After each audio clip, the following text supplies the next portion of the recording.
Salut les enfants, c'est Pythagore. Aujourd'hui, je vais vous parler de mon théorème le plus célèbre.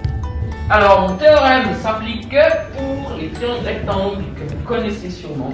On les distingue très facilement avec ce symbole-là. Là, on a la formule complète pour trouver C, qui est donc l'hypoténuse, la partie la plus grande du triangle. Qu'est-ce que je suis bon? Enfin bon, c'est pas le sujet.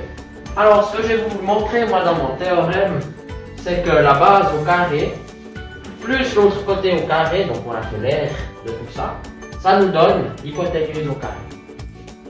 C'est fascinant. Oh, il faudrait que je règle là.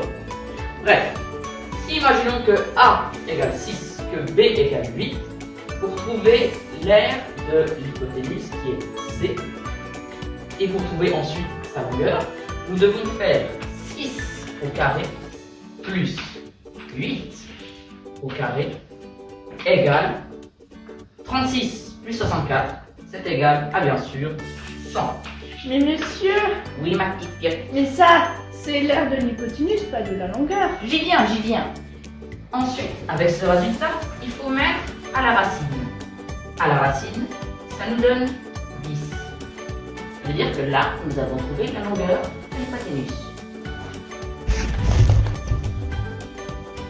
C'est technologique ce tableau, enfin. Moi, ce que je voulais vous montrer maintenant, c'est que vos profs de maths savent beaucoup faire ça. C'est faire ce théorème de Pythagore en 3 dimensions, comme c'est noté là.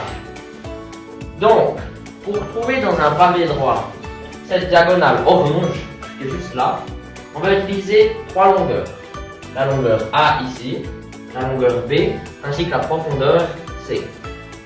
Grâce à ça, A plus B au carré à la racine, ça va nous donner la longueur de la diagonale ici. Donc la diagonale verte, on va appeler D, puis même un petit vert.